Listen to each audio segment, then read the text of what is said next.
पानीपत की लड़ाई के बारे में संक्षेप में आपको लिखना है, से पानीपत की लड़ाई। ठीक है, तो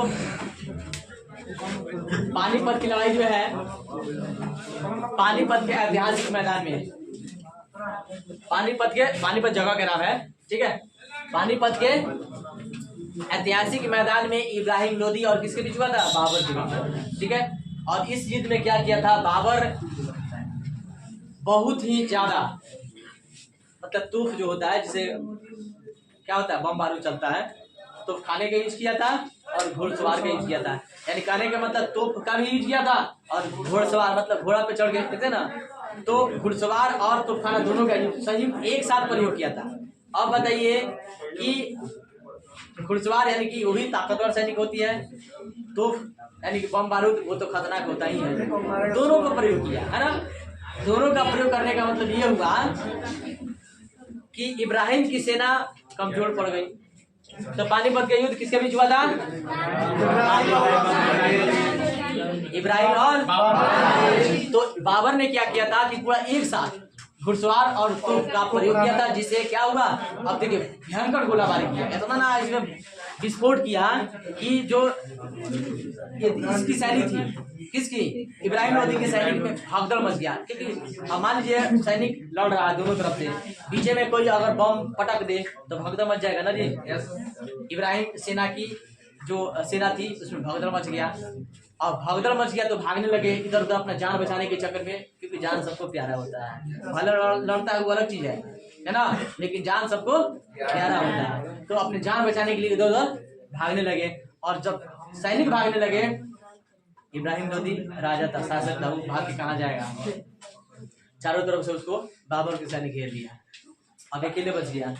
अब क्या कर सकता है? अकेले है, उस पे सैनिक पूरा चारों तरफ से भिड़ी हुई है, अकेले कुछ कर सकता है? कितना किसी को मारेगा? इब्राहिम लोदी का सेना बहुत ज्यादा। हाँ, इब्राहिम लोदी का सेना भगदड़ मच गया तो भाग गया है ना।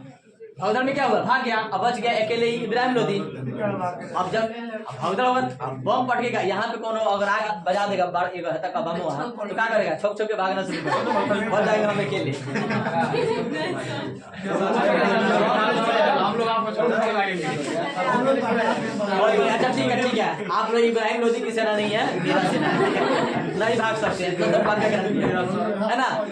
तो भागदड़ होने से सारी सेना भाग गई, बेचारा बच गया अकेले इब्राहिम लोदी। क्योंकि मेन मकसद क्या था बाबर का? राजा को पराजित करना। राजा पराजित होगा तो सैनिक अपने आप भाग जाएगा, तो राजा को क्या किया? चारों तरफ से घेर लिए लोग, यानी कि इब्राहिम लोदी को, और बाबर की सेना यानी कि पूरा मिलकर के उसको खत्म कर दिया, मार दिया। वहां पे वहीं से बाबर जो है मुगल साम्राज्य की स्थापना किया। ठीक है, तो पानीपत की लिखा जाएगा हो गया। अब प्रश्न कर रहा है बाबर के बारे में लिखना है। बाबर के बस आपको पता नहीं चल गया पानीपत युद्ध से ना। बाबर जो है इन्होंने पहली बार मुगल साम्राज्य की स्थापना किया था कब? 1526 ईस्वी में। और कब से स्टार्ट किया था? जब पानीपत का युद्ध हुआ, यानी इब्राहिम लोदी और बाबर के बीच जो घमासान युद्ध हुआ था, और घमासान युद्ध में इसमें विजय किसका हुआ था?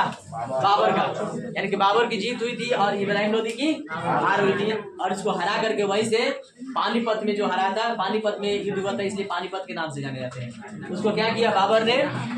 इब्राहिम लोदी को हरा करके मुगल साम्राज्य की नींव डाली थी, स्थापना किया था। ठीक है, और बाबर का पूरा नाम क्या था? जहीरुद्दीन मोहम्मद। ठीक है, लेकिन ज्यादातर ये बाबर के नाम से ही प्रचलित हुआ। लिखा जाएगा। बस बाबर के बारे में आपको थोड़ा सा शॉर्ट को यहाँ पे प्रश्न कर रहा है, औरंगजेब की राजपूत नीति। ठीक है, तो यहाँ पे दो गो में बताया है, औरंगजेब की राजपूत नीति है ना, और इसमें थोड़ा अकबर का भी चर्चा कर दिया है।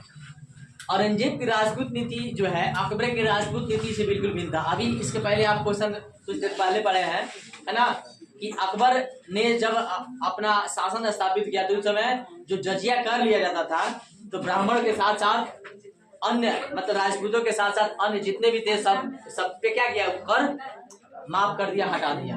यानी कहीं ना कहीं उसके प्रति राजपूतों के प्रति उसका अच्छा व्यवहार था। किसका? अकबर का।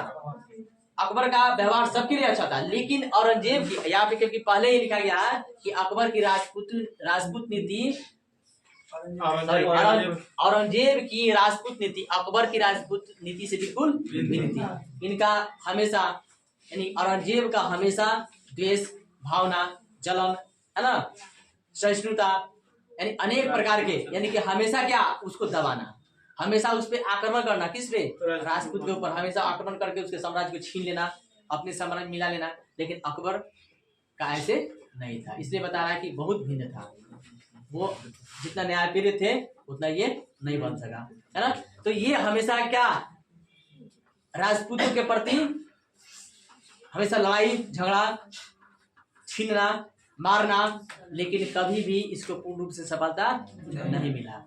प्रयास तो बहुत किया, प्रयास किया कि हर एक पर हमारा राज्य हो, उसका साम्राज्य हम अपने मिला ले, हम अपना साम्राज्य का विस्तार करें, लेकिन उस समय भी जो राजपूत थे, संघर्षशील थे, इनको पूर्ण रूप से कभी भी जीतने नहीं दिए और इनको पूर्ण से सफलता भी नहीं मिली।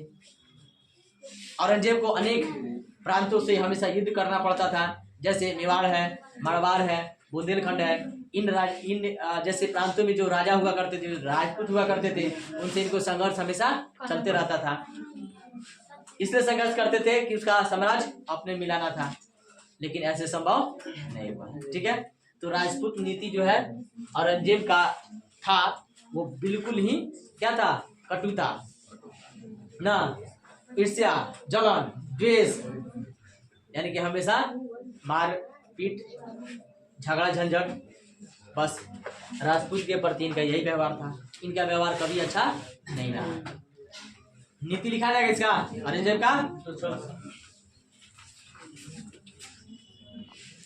हाँ हर एक बात है। ठीक है, तो देखिए ये जजिया क्या है, गैर मुसलमान, जैसे कुछ इसमें जो मुसलमान है, जो मतलब कि उस समय तो क्या करते थे, अपने जकात निकाल कर रखते थे, उसी प्रकार से अन्य लोगों से भी क्या किया जाता था, जिमियों से जकात लिया जाता था, यानी कि जजिया लिया जाता था। कुछ पैसा निकाल करके, मैंने अपने जो कंपनी का पैसा उसमें से कुछ निकाल करके जमा करना, इकट्ठा करना ना, और वो पैसा किसी न किसी सामाजिक, मतलब निर्धन ना या कोई गरीब जो भी काम में आए।